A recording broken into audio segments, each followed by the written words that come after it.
Hello and welcome everybody. Thanks for joining us on this warm evening for the last in our series on the Eiderdown women artist, modern women artist books.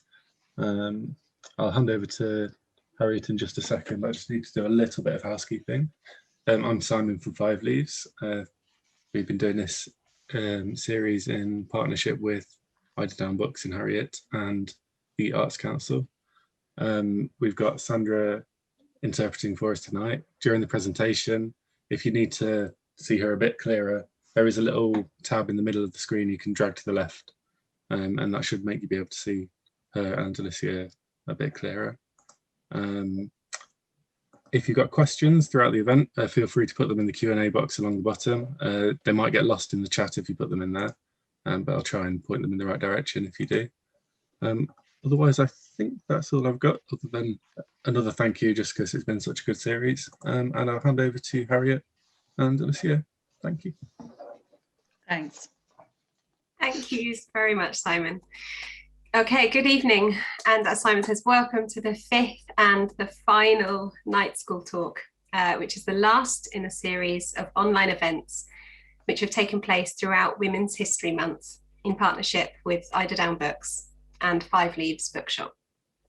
I'm Harriet Olsen, and I'm the founder of Eiderdown Books.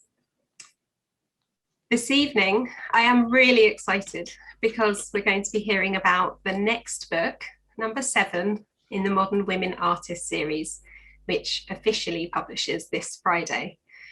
But if you joined us early, you might have heard us talking that anyone who ordered a copy as part of their ticket for tonight's event might have already received their copy via Five Leaves. So if you have a copy, you can feel very special for the next couple of days, while all the other pre-ordered copies are now winging their way across the country in today's post. So, Nina Hamnet, book Nina Hamnet. So many people haven't heard of her.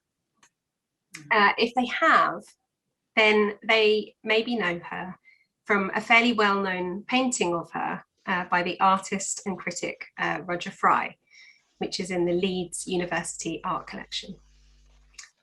Or maybe they know her because she was the model for well-known male sculptors Henri Gaudier-Brzeska and Modigliani.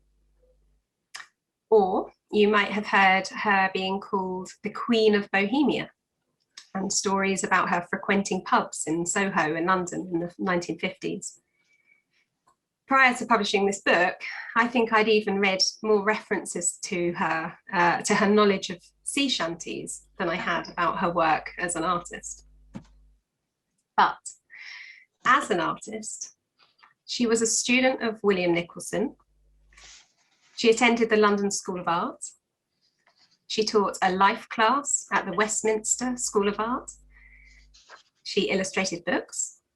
She worked as a designer for the Amiga workshops, which were set up by the Bloomsbury artists, Roger Fry, Duncan Grant, and Vanessa Bell.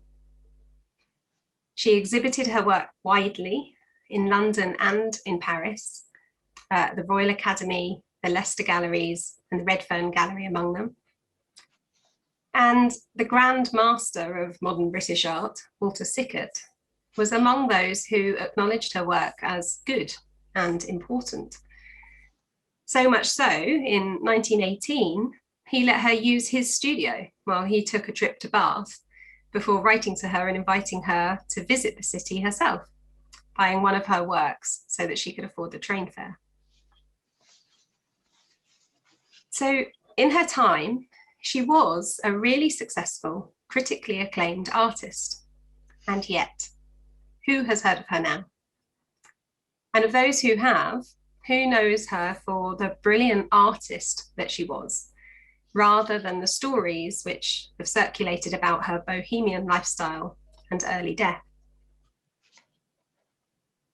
We'll see tonight that she really was a brilliant artist, making beautiful, perceptive portrait paintings, striking, often acerbic drawings, and still life paintings as good as any that you'd see in our national collections by her male contemporaries.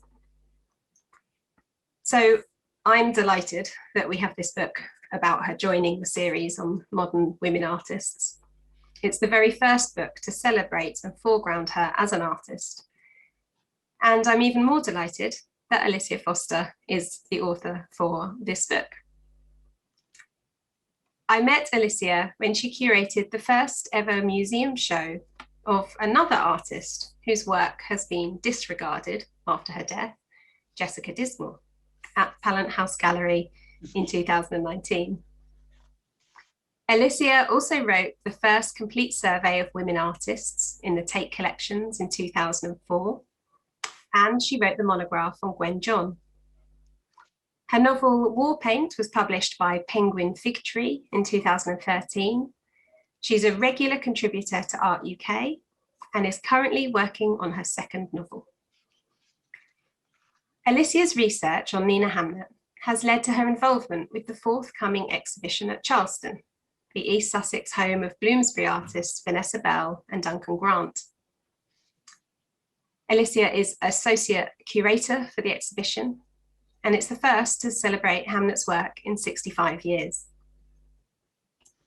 In this book, Alicia shows us an artist who wasn't afraid to do things differently, who lived her life free from the social restrictions of her time, and who really forged her own path to become the artist we all ought to know more about today. So, in a moment, I will hand the screen over to Alicia to take you on a tour of Hamnet's work. And then at the end, I'll come back to ask a couple of questions and then take any questions that you have. If you want to put them in the Q&A at the bottom of your screen, I will ask those at the end. Okay, over to you, Alicia. Thanks very much for a fab introduction, Harriet. Could we have the first slide, please, Simon? Okay, so I should begin by setting the scene, telling you a little bit about Nina Hamnet's background. She was born in 1890 in Tenby in Wales, like that other great 20th century modernist, Gwen John. Hamnet didn't stay in Tenby long. Her father was in the armed services and her childhood was spent on the move. So she lives in Dublin, she lives in Portsmouth, and then the family eventually settle in London. Her father had lost most of his money by then, and Hamnet was told that she would have to earn her own living, and that he was enrolling her in a college to learn secretarial skills. She hated it and persuaded her grandmother to pay for her study at the Pelham School of Art in London as a way of preparing her for a Royal Academy scholarship. If you won a scholarship, your art education was free. So this was the idea, that grandmother would pay for a year and then Nina Hamnet would be able to go to the RA. But, and this is an interesting intimation of Hamnet's early self-awareness as an artist, she really didn't like Pelham. She felt as if the other girls there were waiting for marriage. They were using it as a kind of a finishing school, while she was, and I quote her here, deadly serious and determined to get on. The other students at Pelham, she said, did not know, for example, who Edouard Manet was, the French modernist, but she did, even at this early stage, and she knew that he was important. So what happens is that Hamnet manages to persuade her grandmother to pay for her to train for 1 year at the London School of Art.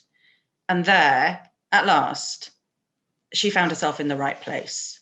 This, at last, was paradise, she wrote. Can we have the next slide, please?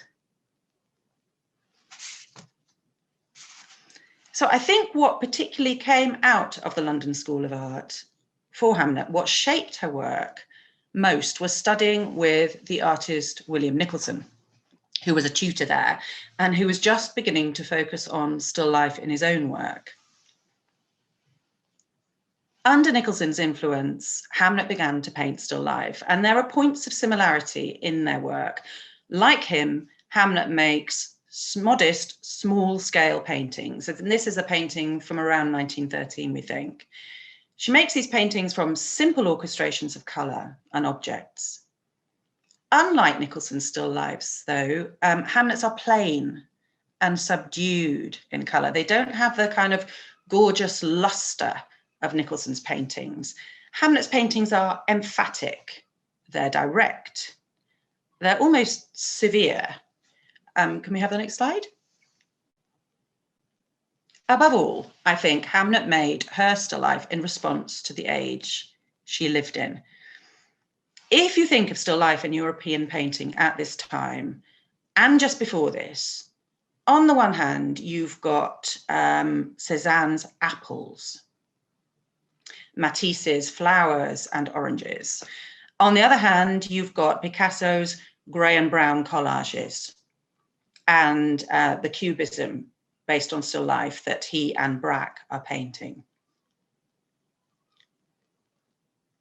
And what Hamnet seems to do is to marry the figurative subject matter of one with the austere vision and some aspects of the formal innovation of the other. But I also think it's important to notice what she makes absolutely overt in this painting. This was painted in around 1913, we think. So in the lead up to war, there's an awful lot of anti-German sentiment about in Britain at the time. So for Hamnet to include a German word right at the forefront of the painting was provocative. If you were part of the art world, you wouldn't just have recognized it as a German word. You would have known that Der Sturm was a German art magazine, published in Berlin. So I think there's an assertion here in this painting that modern art is not nationalist, it's international. It crosses borders. And so in a sense then, Hamnet is going against the mainstream of British politics and British feeling in British society of its time. Could we have the next slide? By the early 1910s, mid-1910s, Hamnet had come into contact with the modernists of Bloomsbury, Vanessa Bell and Roger Fry, among others. And it was Roger Fry who employed her to work with the Omega workshops, a design company that he set up to pay artists to create domestic furnishings and decorations. They employed a lot of young, emerging modern artists as a way of kind of giving them work, but also getting modern art and modern design into homes. Hamlet's work for Omega has mostly disappeared. And although she worked on this major project, this is a mural for the house of the art dealer Arthur Ruck that was made in 1916 in Piccadilly in London. Hamnet's mural for this project hasn't survived. And this is by her friend, the artist Dolores Courtney. I think it's interesting because it shows a space, an external space in the city, a park, a street, entirely inhabited by women. And like Courtney's mural, Hamnet's was reported to have been a scene outside in urban space, a street scene in her case, although there's no record of what the mural actually looked like. And this is a theme that comes up again and again in Hamnet's work. Work has disappeared, work is lost.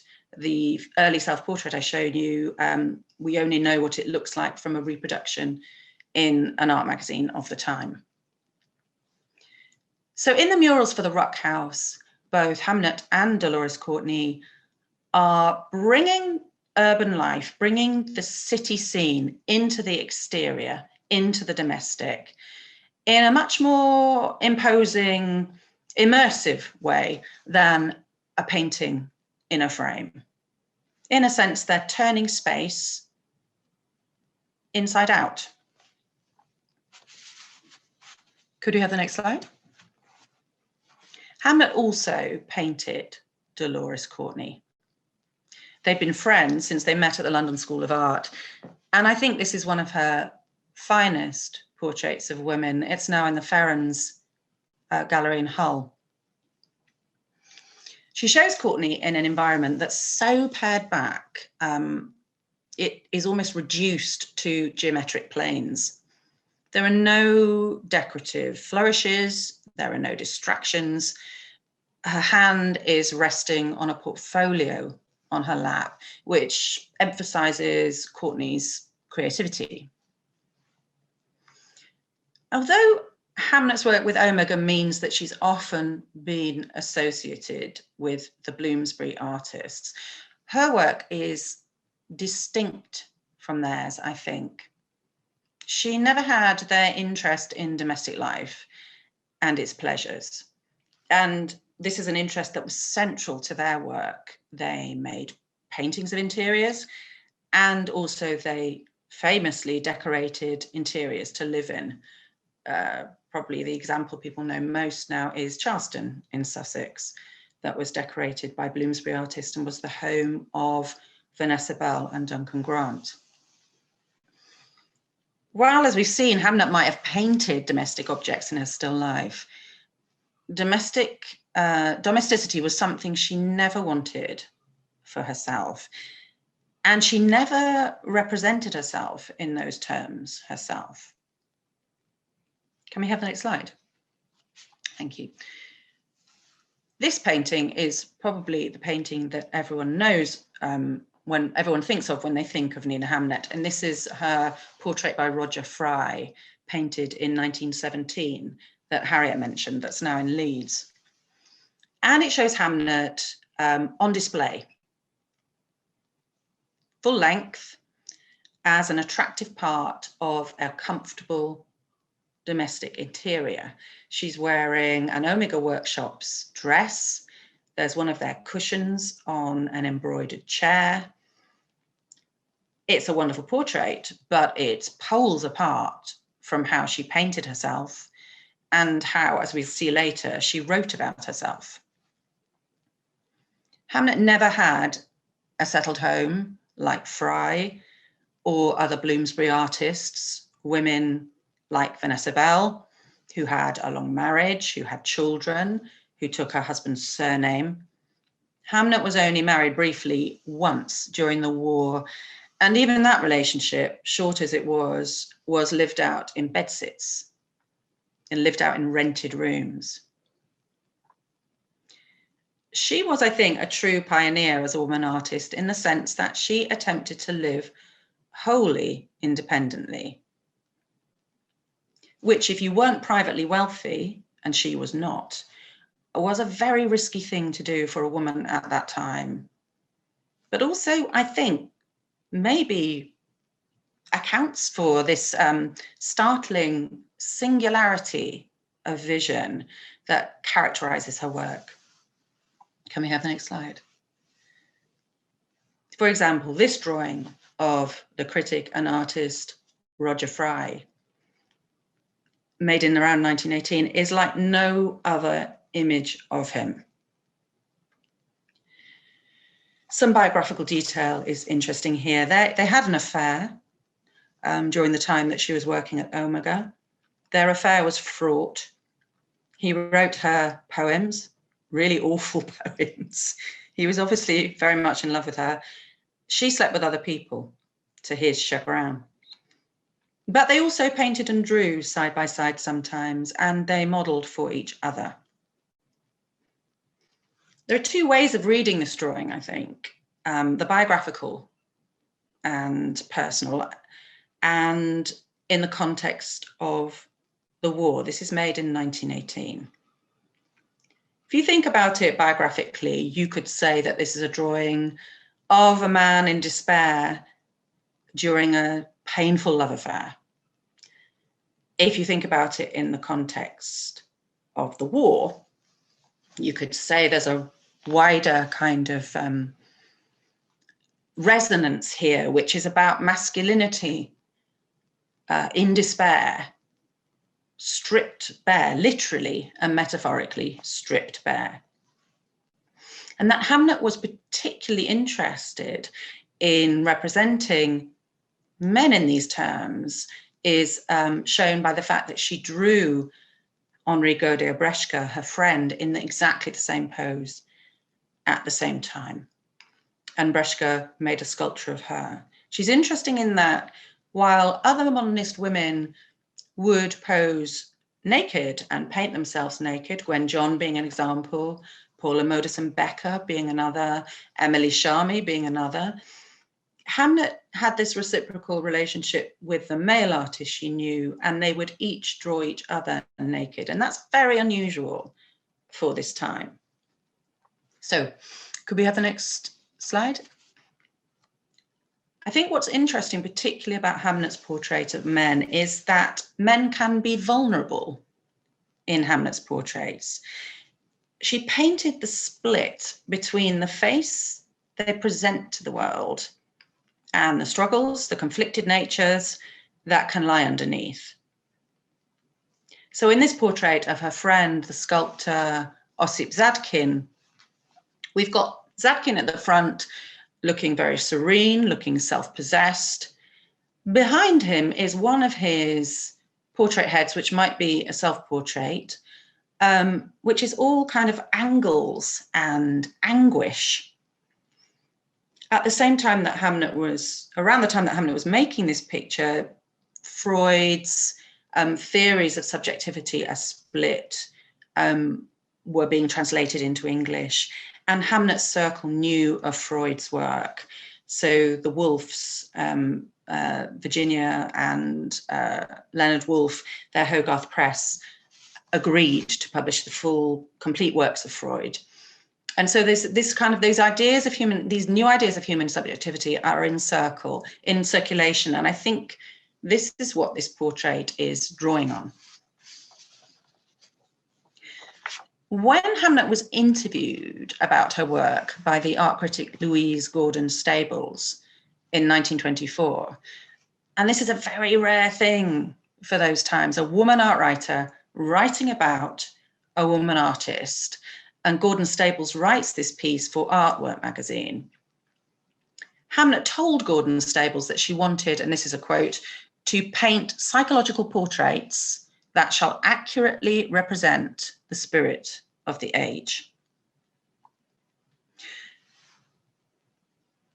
What Gordon-Stables noticed, and what she wrote about in her article, was that some of Hamnet's portraits were so clear-eyed about their subjects that they were actually bordered on cruelty. Can we have the next slide? Louise Gordon-Stables, in her article, picked out for special mention this magnificent portrait by Hamnet of a man. He's a gentleman. There's a clear class inference here. And he's seemingly of supreme confidence. He's dressed up to the nines with a monocle, spats, top hat, and a cane. What Hamnet was doing in this portrait, Gordon-Stables said, was lampooning the sitter. She was painting him like this, Louise Gordon-Stables said, to mock him, to mock the snobbery that this smart appearance really signaled. Can we have the next slide? Hamnet had this sharp satirical edge, and it was noticed by her contemporaries. And so the writer, Osbert Sitwell, one of the Sitwell family, asked her to collaborate on a book about London's monuments, which was published in 1928, The People's Album of London Statues. The idea behind the book was not a kind of touristic, pretty picture book, but satire. Hamnet used the commission to attack public monuments with her pencil, with her pen. Most of these public monuments, then as now, were of men. I think there are two women in the entire book, one of whom is Florence Nightingale, and the other is an anonymous female figure. And as Hamlet put it, most of the statues that she saw around her in the city streets were, and I quote again here, ridiculous generals and statesmen, like this Victorian Anglican bishop, John Fanshawe Middleton, with his fulsome, voluminous robes and his sanctimonious expression, his eyes rolling up to heaven. Could we have the next slide? The satire could also be more personal. This is Hamnet's drawing of Lord Alfred Douglas, the poet and Oscar Wilde's lover and muse, and the critic and novelist George Moore. Now, Hamnet is known to have been a great admirer of Oscar Wilde and a lover of his work. She describes in her memoir being slightly discombobulated by being invited to the house of Roger Fry and everyone playing a game of guess the quote. They were all very learned in his household and she felt embarrassed, but she got the quote right because it was Wilde's The Soul of Man Under Socialism, which she'd known for years. When Jacob Epstein designed a monument for Wilde's grave that was attacked widely, Hamnet was one of the cohort of Epstein's friends who went along to the cemetery in Paris to protect the monument. So she's an admirer of Wilde, which might mean there was a reason for her to dislike Douglas. She might well also have disliked Douglas because he had taken her good friend, the writer Arthur Ransome, to court. Ransome had written a book about Wilde in which Douglas was not represented in a flattering light. I think it's also important to remember that this drawing was made in 1915. Douglas is shown here carrying on his cafe life while so many men were dying. Hamnet's friend, the sculptor Gaudier-Brzeska, had just been killed at the front in the summer of 1915. And she's made Douglas here look, I think, like what I'd characterize as a reptilian old vaudeville act, rather than the great poet and the beautiful muse that he wanted to be seen as. Could we have the next slide? Hamnet knew a number of modernist writers, and one of those she became particularly close to was the poet and anti-racism activist Nancy Cunard. And when I was doing the research for this book, I came across the manuscript of a poem that Cunard actually dedicated to Hamnet in 1942, and the manuscript's now in America, in an American collection. And I think it shines a light on the final aspect of Hamnet's portraits of men that I think is important, which is her interest in painting those who were to some extent outsiders from mainstream society because perhaps of their ethnicity. In this category, I'd include this fantastic portrait of the Jewish Australian artist and writer Joseph Brodsky. And he's painted here as a figure of immense intellect. It seems to me that it almost appears that his body is not big or powerful enough to support this magnificent head that looks almost carved. It's so solidly conceived. Can we have the next slide? In the poem that Cunard wrote for Hamnet, titled Saturday Night at the Golden Lion, which is about a night in a pub, Nancy Cunard wrote about seeing a beautiful man across a bar and being attracted to him. She can't tell his ethnicity, she says, but nevertheless, he is an equal and an ally. And I think this painting, Reclining Man, of around 1918, is interesting, is moving even, because of the sense of the reciprocal relationship between sitter and artist that it suggests. The figure here is clearly a man of civilization, an individual.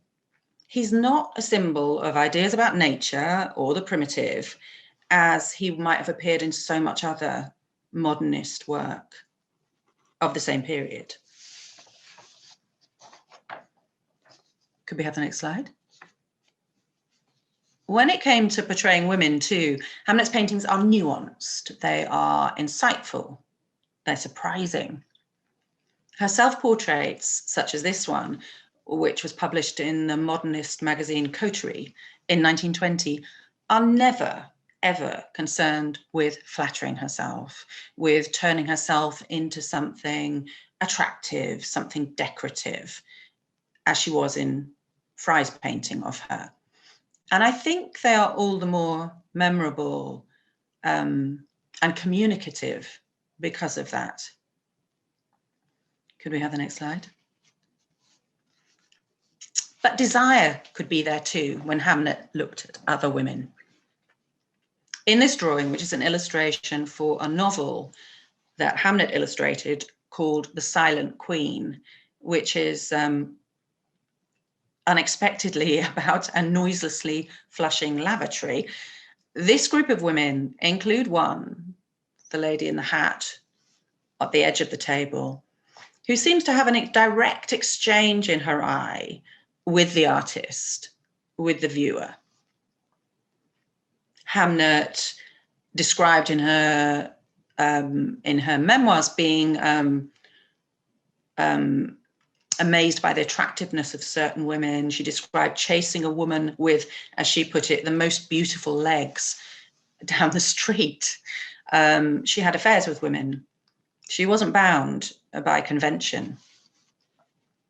Could we have the next slide?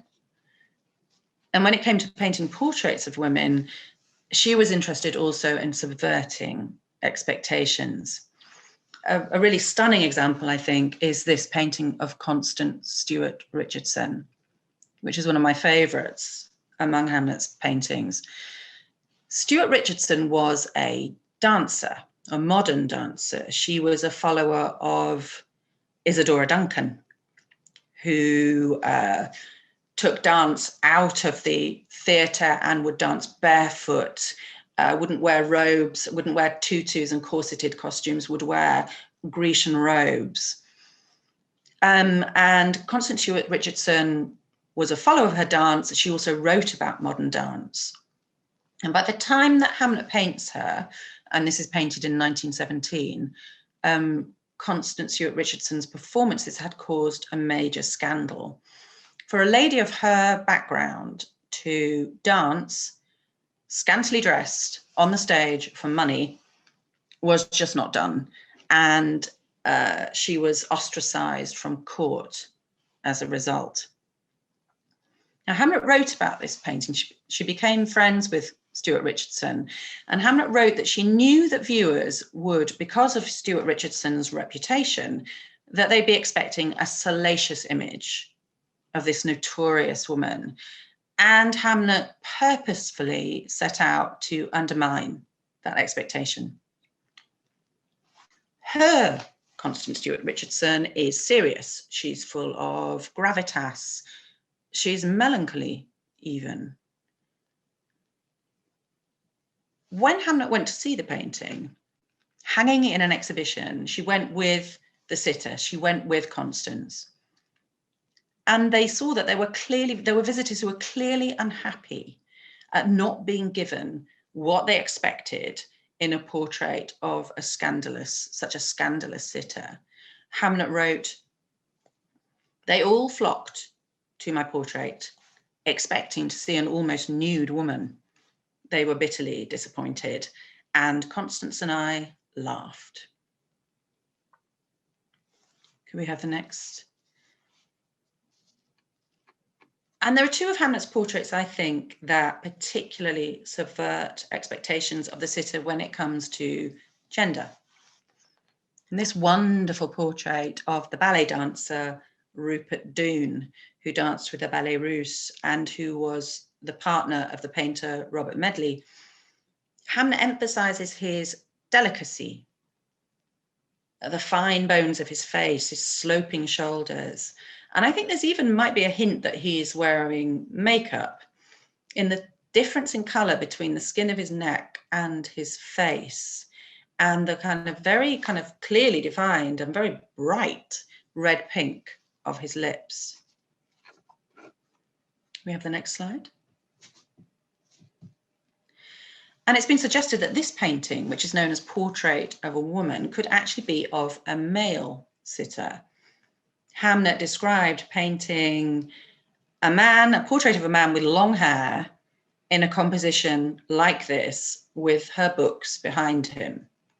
Although it's impossible to verify for certain because so much of Hamnet's work is missing and because there's no kind of way of formally identifying this sitter. Whatever the truth of who this sitter is, whether it's a man or a woman, that kind of ambiguity, I think, would have pleased Hamnet. And two of the great pleasures of her life are painted here: wine, the bottle and the glass in the corner, and books. The figure is shown in the act of reading, something Hamnet, who was a haunter of bookshops, loved to do. Can we have the next slide? Hamnet wasn't only a great reader, but she became a writer herself. She published 2 volumes of autobiography in 1932 and then in 1955. Her books are often understood as a kind of straightforward accounts of her life, not carefully considered, not literary as such. But I think this is to underestimate her as a writer. I think we need to ask the question instead, what does Hamnet do with the artist's autobiography that is different, that is new? When she published this in 1932, very few women artists had written about their own lives, the most famous being the Ukrainian artist Marie Bashkirtsev, whose journals were published in 1887. Hamnet's work is distinct from this, though, from Bashkirtsev's work, because what Bashkirtsev did was veil her intimate existence, and also her family edited out things she wrote that they didn't like before they allowed her work to be published.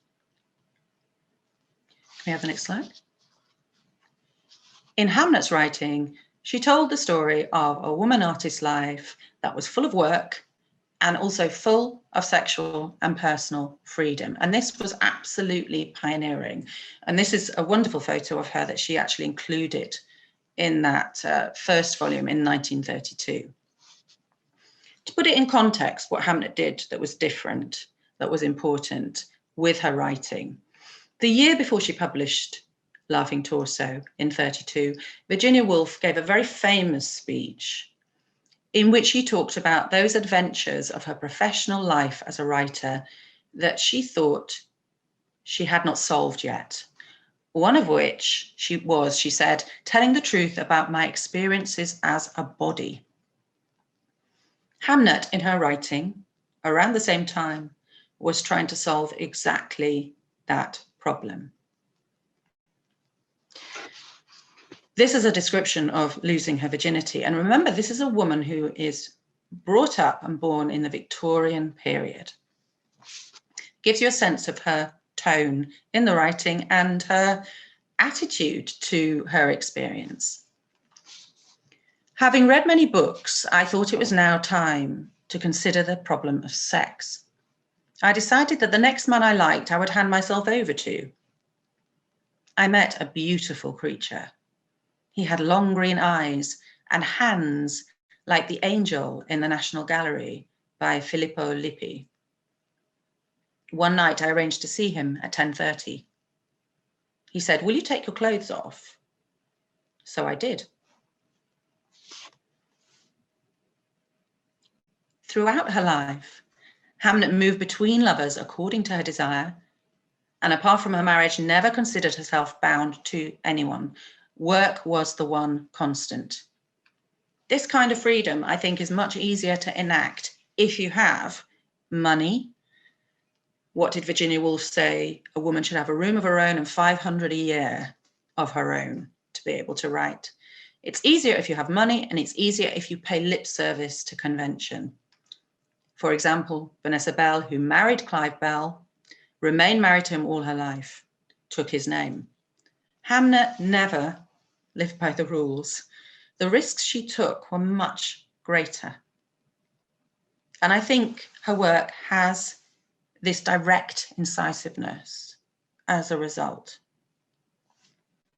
Can we have the last slide, next to last slide? In 1955, Hamnet published a second volume of autobiography with a very interesting title, Is She a Lady?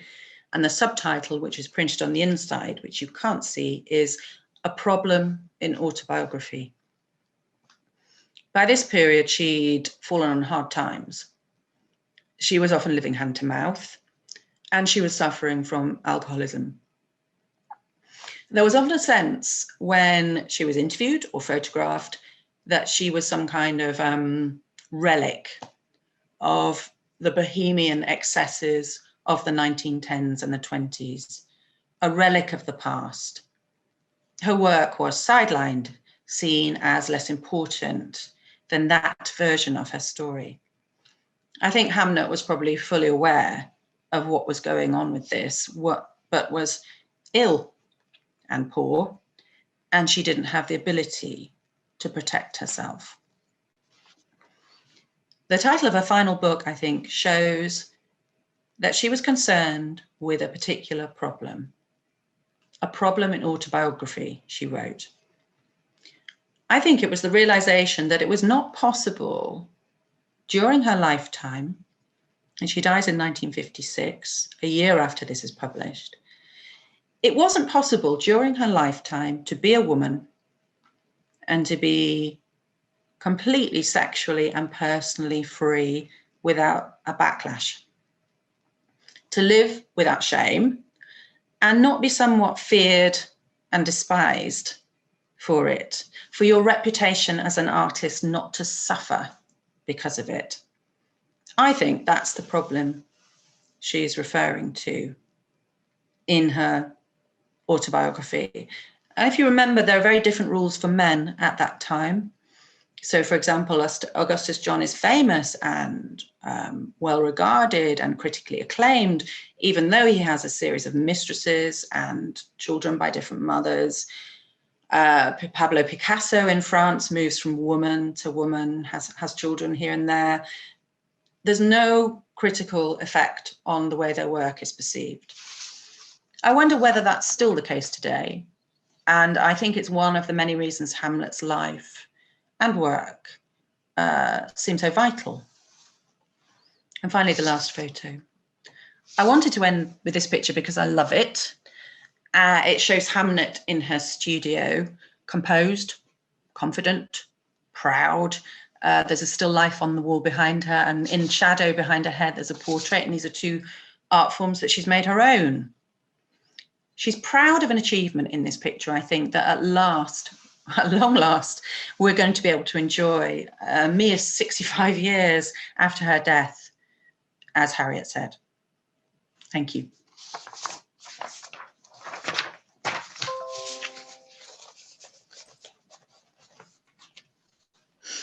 Alicia, thank you very much for that really fascinating talk through an introduction to Nina Hamnet. I'm going to take some questions. I'm one eye on the time. We need to finish before 8 o'clock. There's a couple of questions already in the Q&A. Please put them in the Q&A so that I can find them easily rather than the chat. While we're just waiting for those, we both have mentioned a couple of times it's 65 years since Nina Hamnet died, and that the exhibition at Charleston and the book, the exhibitions, which we hope will open on the 19th of May. It will be the first exhibition of her work since her death, which is extraordinary. And that there have been books, but that they haven't really focused and foregrounded her as an artist. And so I wanted to start by asking you why you think that is. Is it a problem that the artwork of women artists hasn't been looked after or preserved as well? And I'm thrilled that we've included in the book some of those lost or missing or destroyed works. It's been exciting to be able to do that, hasn't it? Really, really good, really interesting. Or is it a problem of biography, that her bohemian life became the bigger story in the years leading up to and the decades following her death? I think one feeds into the other, Harriet. I think what happens is still the dominant narratives of art history are still stories about men and male networks. And what happens is, it happens with a lot of the women I've worked on, is that no matter how well regarded they are and critically acclaimed, and you brought up the fact that Sickert at her first show was saying this is a really serious artist, these are brilliant drawings.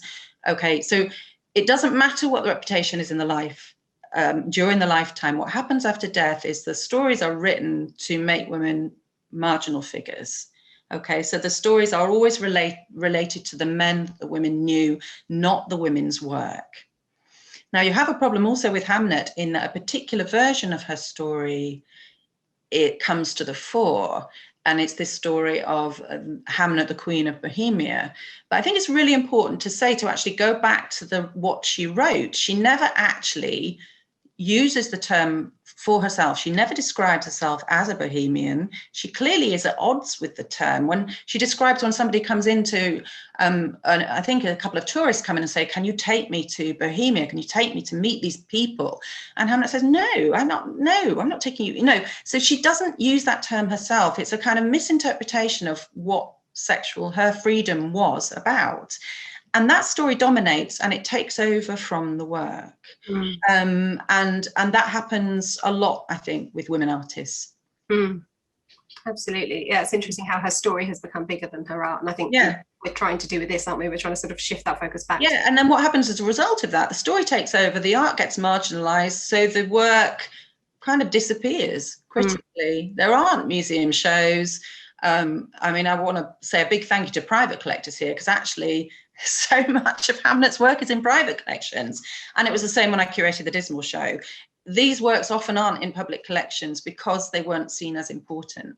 So actually that's, there is a question in that's come up from Joe that says, you know, how well represented is she in public collections? So we in the book, there are a few, aren't there? Yeah. There are some by collectors at the time. I mean, she was well regarded. So the painting of Rupert Doone that I showed was bought by a leading collector of modern art. There's a painting in Leeds that I believe was bought by Michael Sadler at the time. There's a painting in Ferrens, but an awful lot, you'll see in the book, an awful lot of the work is now in private collections. And it's always a massive task when you're researching women artists to actually find the work. You know, it's part of the job, actually. If you're going to work on women artists, you've got to be kind of a bit of a detective. You've got to really enjoy that aspect. It's not a matter of just rifling through Art UK and choosing out images in public collections. You have to do a lot of detective work. So that possibly leads me on. There's a question from Frances. Hello, Frances. I know Frances. She says, is there any indication of how Nina Hamnet developed her early knowledge of avant-garde art? Did she travel, or was it through Fry's post-impressionist exhibitions or publications? I think what's really interesting, I think there's very interesting, her relationship with Fry, because I think she influenced him as much as he did her. And everyone talks about the Fry post-impressionist shows, which are obviously important. They bring post-impressionism to London in the early 1910s. But by then, Hamnet's already been. She's been to Russia, she's been to Paris. She somehow knew when she was at the Pelham School of Art and didn't know anybody that Edward Manet was important. And she was annoyed and appalled that the other girls didn't know who Manet was. So she had she was curious and informed herself. She had a passion for it. And so I think her and Fry's relationship in the terms of their knowledge was probably a two-way thing rather than him instructing her. She'd already, like I said, she'd been to Russia, she'd been to Paris, she'd met Gertrude Stein, she'd traveled. She'd traveled because in those days you had to travel to see art. You know, there weren't good reproductions on the whole. That's right. That's something reminds me of something that you, in your book, I think, which is really lovely, is that you sort of talk about her still life, and actually she didn't have a still life. You know, she was very story, and she moved around a lot, and that was sort of so important to her work, I think. Yeah, and actually her still lifes are the most undomestic still lifes I think I've ever seen. They're really undecorative. They are not comfortable. They aren't, I mean, even Nicholson, who does this most beautiful, stunning, small still life paintings, very simply composed of, for example, a bowl with some peas or a loaf of bread and a jug. They don't have this kind of almost brutal directness that Hamnet has. In a sense, she's doing something quite unusual and quite different, and as I tried to point out, rather different from what the Bloomsbury artists are doing with still lives. This is not a celebration of domesticity in the way that other artists that she was associated with were engaged in. Yeah. I'm going to go back to the questions. There's one from Elizabeth. She says, was Hamnet commissioned to write her autobiographies? it's an interesting self-aware act on her part to have written them. Yeah, she was commissioned. I think I don't quite know how it came about, but I think she was very involved in the literary world.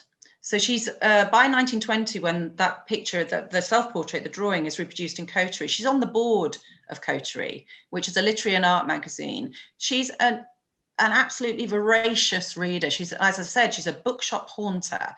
So she knows writers, you know, she knows Nancy Cunard, she knows Edith Sitwell. She is somebody who can talk to writers about writing. And I think maybe one of those suggested to her that she should write.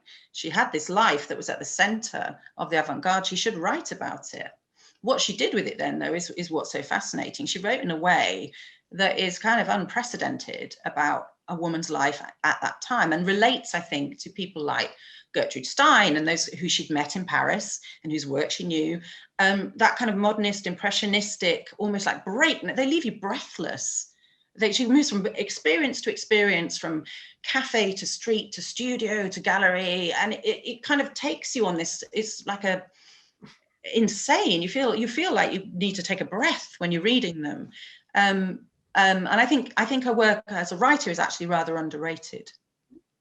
And actually, talking about her writing, Janet asked whether she was connected with the writer Patrick Hamilton. I don't know if you know. No, but it's very interesting, isn't it? Because Hamilton's Slaves of Solitude and Hangover Square, that kind of seedy, downbeat London, I would have thought she probably, if he drank in the same pubs as she did, she would have come across him and talked to him, I would imagine. And she read, I would think it very unlikely that she didn't read his stuff, but I mean, there's a similar atmosphere. I completely understand that kind of that particular London that doesn't really exist anymore. That's another reason to read her stuff, because the London that she describes isn't there anymore, and her writing is so evocative of that moment in London's history.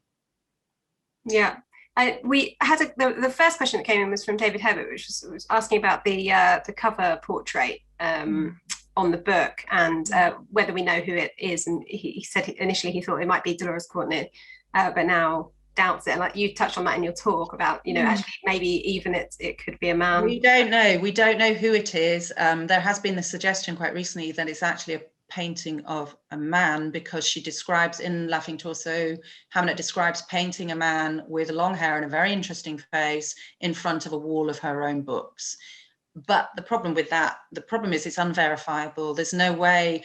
There were a lot of work has been lost over the years. There was a studio fire later in her life that destroyed a lot of work. There's just no way of telling who this is. I think it's very interesting that it could be a man, because it plays into her kind of, a lot of her portraits are incredible in her kind of very pointed attempt to change our expectations of what a portrait could do, change our expectations of what the individual was, you know, and I think that interpretation would fit with that. And I think she'd have, like I said, I think she'd have been pleased with any kind of debate about who it is. Yeah, absolutely. And it's interesting at the moment, you know, it comes with the title Portrait of a Woman. I mean, and it'll be interesting to see, you know, maybe in the years and this research and the exhibition, and you know, as we sort of find out more about her, and you know, whether there's anything more to say on that. There's one last question, because it's nearly 8 o'clock, and it's come from Anna, and she says, do you know why Hamnet is so underknown? I think the two things, I think they were particularly pernicious in her case, in that if your reputation by the time of your death is to do with the story of your life and a particular understanding of what being a woman artist and writing about yourself in those terms, if your reputation is like that, then your work becomes less important. So the work then starts to disappear. And you have that even with artists who you know, someone like Gwen John, for example, who lived a very kind of, apart from her affair with Rodin, lived a very kind of sedate life in lots of ways. Still, there's a long time between her death and big retrospectives of her work. So it happens with women artists anyway. With someone like Hamnet, who has become, as I said, almost like a relic, seen as a relic of a bohemia that's dead and gone by the time she dies, then the work is doubly kind of marginalized. People aren't looking at the work. People are talking about the gossip about her in the pub instead. And so it's not collected in museums, it's not talked about, it's not included in histories of modernism. So it's a kind of, it feeds itself that kind of diminution of the reputation. Yeah, absolutely. Okay, I'm gonna wrap it up there, I think. Thank you so much, Alicia, for your for this evening. My pleasure. For your brilliant answers and talk. Thank you to Sandra for signing this event. Thank you, Sandra. I think it will be available to watch again in the coming weeks on the Five Leaves YouTube channel. Thank you to Five Leaves for hosting this month-long series about some brilliant women artists, and thank you to all of our audience who've joined us tonight and throughout this month. So thank you all very much, and good evening. And please, if you can, get down to see Hamnet's works. First time in 65 years it's been in a museum show. Absolutely. So we're all for May. Thank you. Good night. Good night.